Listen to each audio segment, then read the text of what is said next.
Ngayon ho, mga bossing, eto na tayo. Kaya hindi, may Marcoleta pa pala tayo. Madami pang Marcoleta. Eto pa, oh, yung tatay naman napipikon. Oh, Sa akin oh, ipinupukol ang oh. pagkakamali na sila Gagalit, ah.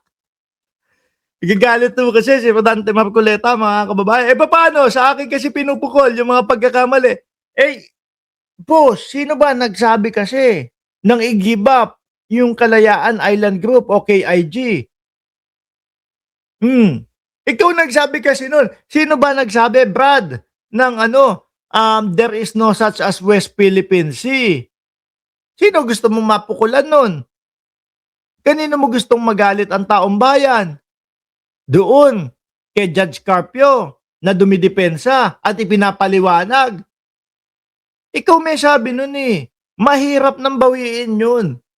At kahit na nga, sinasabi mo, kahit na pagbali-balik ta rin mga bossing, yung sinabi ni Marcoleta, iisa lang po ang ibig sabihin, i-give up yung Kalayaan Island Group. Wala na iba akong makitang kahulugan nun. Kaya sa'yo talaga ang ano nun, boss. No? Kasi kayo eh, ang ginagawa ho nila mga kababayan, salita ngayon, dakdak, tatatatatatatatatatat, there is no such as West Philippine Sea, nang hindi po pinag-iisipan ha, or kung talaga, or baka talagang sinasadya, kumbaga, testing the water sa mga Pilipino, baka kumagat yung sinasabi ko, paniwalaan, di panalo China. Di ba? Nasa tingin namin, mga boss nyo, huwag kang magalit sa akin.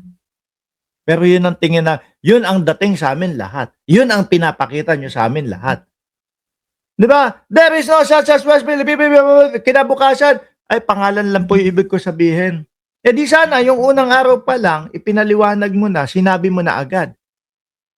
Yung pakay mo, na pangalan lang ang gusto. Hindi eh, nag-stop lang dun eh.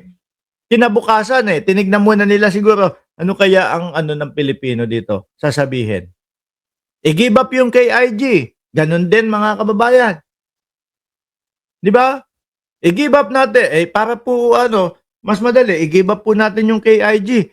Nung araw din yon, walang ibang paglilinaw, walang sinasabi na try kung ano man yung pinagsasabi niyang mga palusot. Walang sinasabi na ano tawag niya doon? Na tubig lang ng KIG yung gusto sabihin. Talagang rekta sa iyo ang punta niyan, Boss Rodante Marcoleta. Sabi ni Ma'am Elena Garcia, isa pa yang anak ng panot na yan. Grabe ka naman mo. Grabe ka naman sa mga Marcoleta. Anino lang ni Marcoleta, iisa ang mga sinasabi, puro pabor sa China. Hindi man lang marinig na ipinagtatanggol ang West Philippine Sea. Halatang sila pa ang takot sa China. Ang naiisip ko na lang ho dyan, madam, baka nga ho totoo yung sinasabi nung anak ni Juan Ponce Enrile na merong mga Pilipino na nakakatanggap ng pondo galing sa China para mismong kalabanin, no, ang gobyerno natin, para mas humina ang gobyerno natin. No, ako ho naniniwala na ho ako doon, mga bossing. Hindi lang natin alam kung umaabot diyan sa dalawang Marcoleta. 'Di ba? Oh, ang daming nanonood sa live noon, Kalbo. Oh, ang dami daw nanonood. Kaya mahirap mong maitanggi yan, Boss Rodante. Sige, ano paliwanag mo doon? paano sa akin ipinupukol ang pagkakamali na sila ang gumawa. Pagkatas pagtatakpan nila yung kanilang pagkakamali. Huwag kang magalala, Justice Carpio. Ayan, may banta, may banta. Oh, may banta si Rodante Marcoleta kay Justice Carpio. Si Justice Carpio naman kasi pinatulan eh. Kaya uminit ang ulo ni Rodante Marcoleta sa kanya. Kaya po medyo ayan, medyo palabas si Rodante Marcoleta. Kasi 'di ba nagamon lang naman siya, friendly debate. Friendly debate daw ho, mga kababayan. Tapos ano sabi ni Rodante Marcoleta kay Justice Carpio? Na kakasuhan ng treason. Nasoplak na naman po yung magiting na senador ng mga DDS o senador ng yung isa sa mga senador ho. Nasoplak, ano sabi? Lahat ng first year law school alam na hindi ka makakasuhan ng treason kung wala namang digmaan eh. Anak ng putik na yan. Kaya naman pala, ang lakas-lakas ng loob nung mga nagsasabi na si Rodante Marcoleta ay lowest rank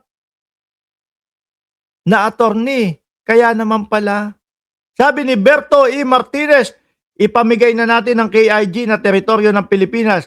Wag lang ang wig ni Marcoleta. Baka hindi na lumabas sa TV ito. Atuloy. Meron ka pang isang araw tatalakayan namin kung paano mo ipinamigay ang halos 242,000 square nautical miles ng ating territorial sea. May paliwanag na dyan, Brad. Ipinaliwanag na yan, Brad. No, ipinakita na yan, boss. Oh, hanapin niyo po yung do sa mga vlog ko. Siguro nung mga kahapon na ipaliwanag na po yan.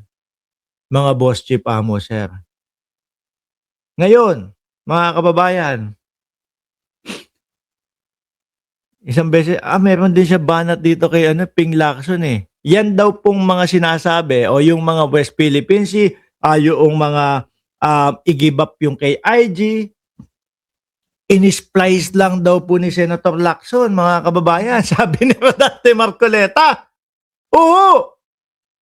Meron akong video nun. Ipapanood at ipapakita ko sa inyo, mga bossing, na ang sinasabi, in-splice lang daw po ni Senator Lacson, mga kababayan. Eto. Linlangin niya ang mamamayang Oh, Senator Lacson, may sinasabi sa iyo, si Rodante Marcoleta, na nilinlang mo daw ang mamamayang Pilipino. Champi Tuti, Aurelia Adena, Delia Rosario, Nanako Friday, at sino pa nandyan? Joel Q ng Cereza Force at Danilo Espeo. Shout out sa inyo. Oh, game.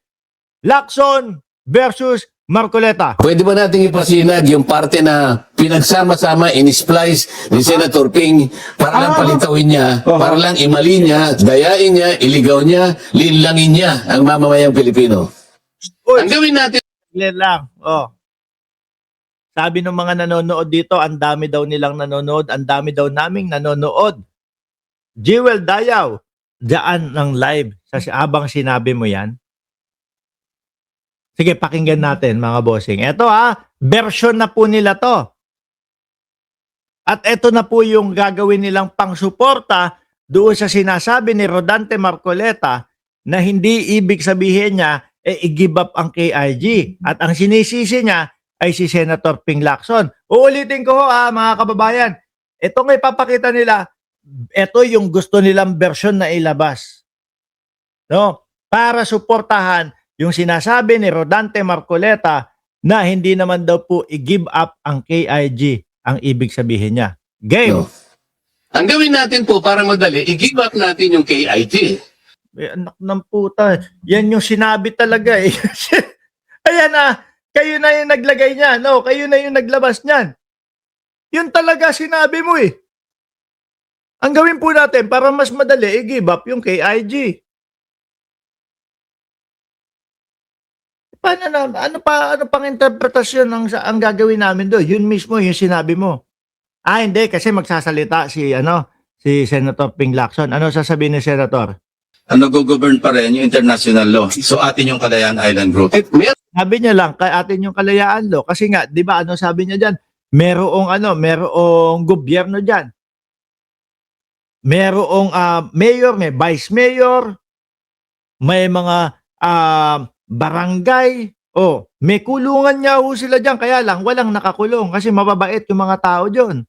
Meron po tayong mga isla na occupied natin ngayon. Ito yung Kalayaan Island Group. Ngunit, they are way beyond our EEC. Wala doon sa limit ng ating exclusive. Paliwanag na din dyan, boss. Matagal na. Biruin niyo mga kababayan, mga boss chief amo, sir. Ang ipinapaliwanag ni Rodante Marcoleta na i-give up po, yung isang isla na doon po tinataas na yung bandila ng Pilipinas, na doon po mga kababayan inaawit ang lupang hinirang, na doon po may mga kasundaluhan tayo na nagbabantay para po mapanatili yung kapayapaan, na doon po merong mga vice mayor at mayor na mga Pilipino po. Kumbaga atin na talaga. Sa atin na. Na ang sabi naman ng China, ganun O sige, ban kayo sa China. kayong mga opisyal diyan sa KIG o diyan sa Kalayaan, ban kayo. Mas lalong tumibayo na merong gobyerno na ng Pilipinas doon sa lugar na yon. Di ba? Hindi ho ito yung parang pinagtatalunan pa lang eh. Okupado na. Meron ng gobyerno ng Pilipinas. Tapos ang gusto, i-give up. Which is, eto nga po, mismong ginagamit nila na video para sumuporta doon sa sinasabi nilang hindi daw po i-give up ang gustong o ang ibig sabihin ni Marcoleta. Paano po naman? O pakinggan nyo ho, mga bossing, isa pa. Mamamayang Pilipino. Ang gawin natin po para madali, i-give up natin yung KIT. Oh, yun talaga sinabi mo. Di ho ba? Kaya ho, mga kababayan, nakakalungkot ho na merong mga senador pa natin na imbis po kapag kayong usaping mga ganyan, teritoryo ng Pilipinas, wala dapat ni isa nakakampi sa ibang lalo't lalo na naipapaliwanag na po naman po ng maayos sa ating lahat. Congressman, senador, dapat nagsasama-sama po pagka ganyan. Hindi. Meron pa mga senador at congressman. Biruin mo, nasa atin na. May gobyerno na. Gusto pa isuko. Di ba? Gusto pa isuko. Sabi ni Ma'am Chris Rose, kung ikaw na lang ang i-give up sa China, kaya, oo, no? Tingin ko mas okay pa ito. Alam nyo, doon sa mga content creator, sa mga vloggers na sumusuporta kay Pangulong Bongbong Marcos sa gobyerno ng Pilipinas, ungkatin nating lahat. Yung sa sose ni Marcoleta. Araw-araw ko sinasabi, ungkatin nating lahat yung sa sose ni Rodante Marcoleta, mga bossing. Bakit? Malaki laban natin doon. Kalampagin natin si George Garcia. Boss George, ano na nangyari? Doon. Yung sa sose ni Marcoleta, walang donasyon. Tapos umamin na may donasyon naman pala. Kasi nahalata, nakita na magkano yung kanyang SALN, 52 million o naglalaro dyan sa 52 million. Tapos 112 million mahigit o 120 million. Yung gastos doon mismo sa kanyang kampanya, doon na nahalata ho. Ang sabi, kapag ka ikaw walang sose, ibig sabihin, hindi ka pwedeng mag-upo o umupo kung ano man yung napanalunan mo na posisyon. Ang katumbas daw po ng pagsisinungaling doon sa sose, ibig sabihin wala kang sose. Baka may kulong pa nga yan Kasi nagsinungaling ka doon sa nilagdaan mo o pinirmahan mo o sinumpaan mo Di ba? At kapag ka wala ka sose, hindi ka pwedeng maupo. Pagka nagsinungaling ka sa sose, ibig sabihin wala kang sose. Hindi ka pwedeng maging senador. George Garcia, kinakatukan namin. Pakisilip naman. No, wag mo namang iwan yung taong bayan, mamamayang Pilipino, patungkol doon. Baka makapinsala pa po No, tingnan nyo, ilang buwan pa lang ho, mga boss chipa mo, sir. Yung Rodante Marcoleta. Pero eto na, yung pinsalang ginagawa sa Pilipinas. Di ba? Yung sa atin na meron ng mga meron ng mga gobyerno, meron ng mga mayor, vice mayor, gusto pang i-give up sa China.